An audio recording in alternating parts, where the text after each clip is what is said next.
Ito ang compound ng pamilyang Dionisio. Sa unang tingin, parang normal lang na pamilya. May mga batang naglalaro, may mga kapitbahay na nagkukwentuhan. Pero tulad ng maraming pamilya, may mga kwento rito na hindi nakikita sa labas. 10 silang magkakapatid, 6 na babae at 4 na lalaki, at matagal nang wala ang kanilang mga magulang. Sila na lang ang naiwan sa isa't isa. Habang tumatagal, nag-iba ang takbo ng buhay ng bawat isa. 3 ang naging mayaman, 3 ang nagtrabaho sa ibang bansa, at 4 ang nanatiling hirap sa buhay. 7 magkakapatid ang nakatira pa rin dito sa compound. Ang middle class at ang mahihirap, magkakalapit ang bahay. Pero hindi ibig sabihin na malapit ang puso. Halos araw-araw silang nagkikita, nag-uusap, nagkakape, nagkukwentuhan, sa harap ng isa't isa, parang maayos ang lahat. Pero kapag umalis ang isa, doon nagsisimula ang tunay na usapan. Pinag-uusapan kung sino ang mayabang, kung sino ang may utang, kung sino ang walang naitulong. Kapag dumadating ang mayamang kapatid, may mga ngiti, pero may mga matang puno ng inggit.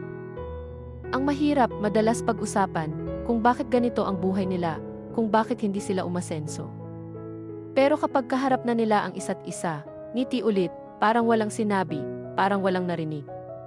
Unti-unting naipon ang sama ng loob, mga salitang hindi sinasabi sa harap, pero paulit-ulit na binabanggit sa likod. May mga lumang issue, mana, utang, pagtulong sa magulang noon, mga bagay na hindi na nakalimutan. May mga kapatid na nananahimik na lang, ayaw na makisali sa gulo, pero naririnig pa rin nila ang lahat.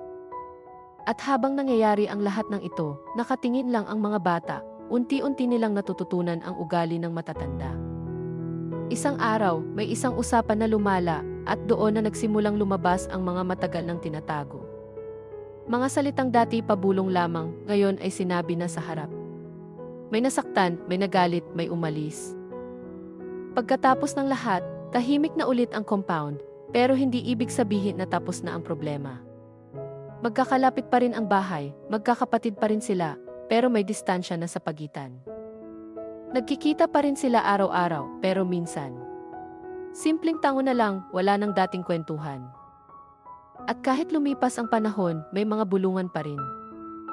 Ganito ang kwento ng pamilya Dionisio, hindi ito pelikula, hindi rin ito gawa-gawa, ito ay nangyayari sa totoong buhay.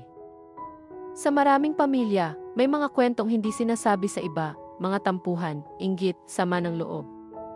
At ngayon, ikaw na nanonood, may tanong kami sa iyo, ganito rin ba ang inyong pamilya? May mga ngiti sa harap, pero ibang kwento sa likod, o kayo ba ay maswerte? Nabuo pa rin ang samahan ng inyong pamilya. Maraming salamat sa pakikinig sa kwentong ito. Kung nagustuhan mo ang video na ito, huwag kalimutang i-like, i-share, mag-comment sa ibaba, at mag-subscribe para sa mas marami pang kwento.